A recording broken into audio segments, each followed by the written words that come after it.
¿Cómo están, señoritas, señores de la Unidad Educativa del Milenio? Bienvenidos una vez más a esta serie de videos tutoriales referentes a las temáticas del bloque 4. Una vez que en la clase anterior comprendimos cómo está estructurado nuestro planeta tanto en su parte interna como externa, hoy analizaremos los cambios geológicos. Específicamente, hoy estudiaremos la teoría de la deriva continental, la tectónica de placas y la formación del relieve.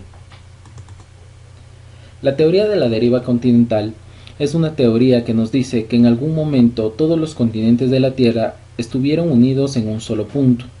Esta fue propuesta por Alfred Wegener en 1912. Propuso esto como una verdadera hipótesis científica en su publicación El origen de los continentes y los océanos. Entre las evidencias que él proporcionaba se incluía la constatación de que los límites de África y América del Sur encajaban de manera casi perfecta, al igual que un rompecabezas. Wegener propuso un supercontinente denominado Pangea, que a través de millones de años y en el transcurrir de las eras geológicas, posteriormente se dividió en dos secciones.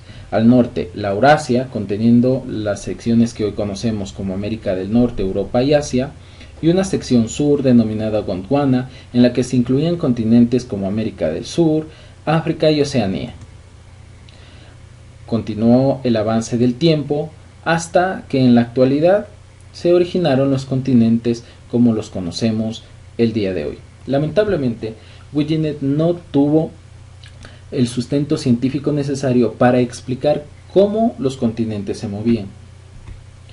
Esta explicación llegó años más tarde por el precursor de la famosa tectónica de placas, el señor Harry Hess, que en 1962 publicó un artículo llamado Historia de las cuencas oceánicas, donde proponía la expansión del fondo oceánico y lo complementó con una teoría del científico Holmes, que en 1929 dijo que los continentes eran arrastrados por un movimiento de convección del material piroplástico que se hallaba en el manto externo, similar a una cinta transportadora. La tectónica de placas actual nos dice que en la zona límite de la corteza terrestre con el manto externo tenemos enormes capas de material pétreo sobre las cuales se hallan ubicados tanto los océanos como los continentes. Las placas tectónicas son las siguientes. Tenemos la placa del Pacífico, placa de Nazca, placa de Cocos, placa del Caribe, placa sudamericana, placa norteamericana, africana, arábiga o de Arabia, antártica, euroasiática, India, australiana, placa de Filipinas y la zona oeste de la placa del Pacífico. Bien, entendido que por debajo de los continentes existen enormes placas pétreas, ahora pasamos a explicar cómo éstas se mueven. Como lo mencionamos anteriormente, eso es gracias a un fenómeno denominado movimiento de convección, ¿sí?, donde un material va de zonas de mayor temperatura a zonas de menor temperatura, generando un movimiento circular. Esto puede ser explicado, ¿sí?, con un experimento sencillo, como cuando nosotros ponemos agua a hervir en nuestra cocina. Con el aumento de temperatura, posteriormente se genera un movimiento en su parte central, y esto es lo que permite el movimiento de las placas tectónicas sobre este material. En esta lámina podemos apreciar de mejor manera el movimiento de convección del manto externo y que permite el movimiento de las placas tectónicas.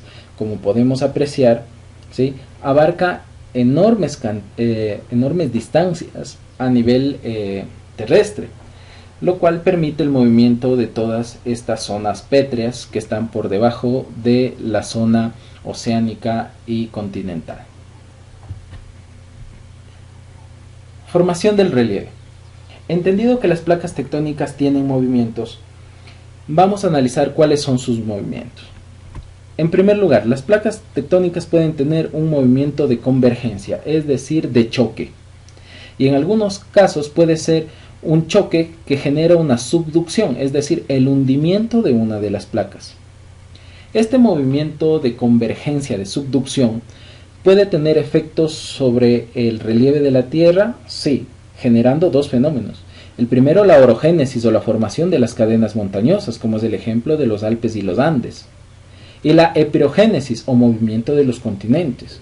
Además, la formación de enormes cadenas volcánicas a nivel submarino, como es el ejemplo del cinturón de fuego del Pacífico.